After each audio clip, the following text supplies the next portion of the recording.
அனைவருக்கும் இனிய காலை வணக்கம். நான் உங்கள் சாத்தூர் கலைச்செல்வம். இன்னைக்கு என்ன டாபிக்கை பத்தி பார்க்க போறோம்னா, நம்ம முன்னோர்கள் செஞ்ச விஷயத்தை தான் பத்தி பார்க்க போறோம். என்ன விஷயங்கள் சொன்னாங்க, அதாவது நம்ம குளித்தல்னா என்னது, உடம்ப குளிர்வித்தல், அதை எப்படி செய்யணும் அப்படின்ட்டு அந்த விஷயங்கள்லாம் சொல்லியிருக்காங்க. அதை பத்தி தான் பார்க்க போறோம். என்னன்னா, இப்போ நம்ம இரவு நேரம் சாப்பிட்டு படுத்து தூங்கிடுவோம். தூங்கின பிறகு நம்ம உடல் ஆட்டோமேட்டிக்கா உஷ்ண நிலையை நோக்கி போயிடும். காலையில் எந்திக்கும் போது உஷ்ண நிலையில அதிகப்படியான உஷ்ண நிலையை இருக்கும். அப்போ நம்ம குளிக்கிறோம், டபக்குன்னு போனவனே எடுத்து கப்பில் தண்ணியை மோறி டபக்குன்னு தலையில ஊற்றிடக்கூடாது. இது குளிர்வித்தலுக்கான அர்த்தமே கிடையாது. அதாவது நம்ம ஆற்றுலையோ குளத்துலையோ குளிக்கும் போது நம்ம தாத்தா இவங்கலாம் எப்படி குளிப்பாங்கன்னு பார்த்துருப்பீங்க. நம்ம டபக்குன்னு பாஞ்சிருவோம், அவங்க எப்படி குளிப்பாங்க, படிப்படியா இறங்குவாங்க. பாதம் நனையும், முட்டு நனையும், இடுப்பு நனையும், நெஞ்சு நனையும், பிறகுதான் தலையை முக்குவாங்க.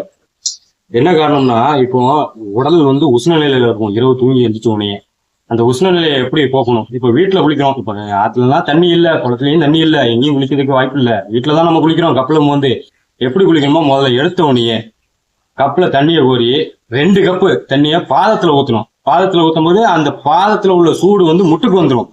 முட்டுக்கு வந்தோடனே திரும்பி ஒரு 4-5 கப்பு முட்டுல ஊத்தணும். முட்டுல ஊத்தும் போது அந்த சூடு ஆட்டோமேட்டிக்கா இடுப்புக்கு ஏறிடும். இடுப்புக்கு ஏறின உடனே ஒரு 4-5 கப்பு இடுப்புல ஊத்தணும். இடுப்புல ஊத்தின உடனே மொத்த சூடம் நெஞ்சுக்கு வந்துடும். நெஞ்சுக்கு வந்த பிறகு அது பிறகுதான் தண்ணி எடுத்து நெஞ்சு பகுதியில ஊத்தணும். நெஞ்சு பகுதியில ஊத்தும் போது, அதாவது பாதத்துல இருந்து நெஞ்சு வரைக்கும் உடம்பு குளிர் ஆகிரும். மொத்த சூடும் தலைக்கு நின்றுடும். நம்ம உடல்ல மொத்தம் 9 துவாரங்கள் இருக்குன்ட்டு சிவபுராணம், விநாயகர் அகவல் இதுலலாம் சொல்லியிருக்காங்க. அதாவது 9 துவார ஒரு மந்திரத்தால் அப்படின்ட்டு பாடலே இருக்கு.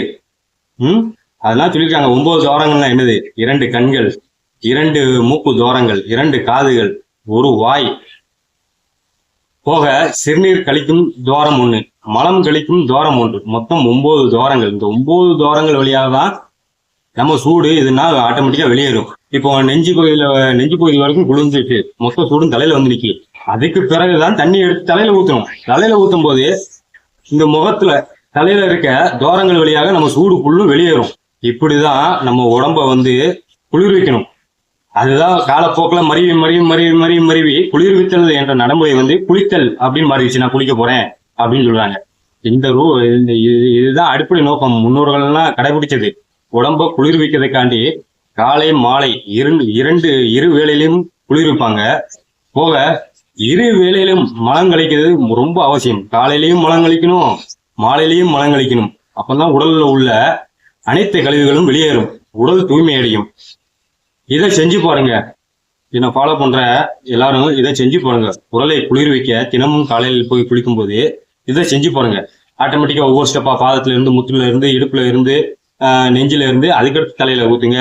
உடம்பு ஆட்டோமேட்டிக்கா கூலிங் ஆயிரும், நல்லா ஃப்ரெஷ்னஸா ஆயிரும் உடம்பு. நன்றி, வணக்கம். நான் உங்கள் கலைச்செல்வம்.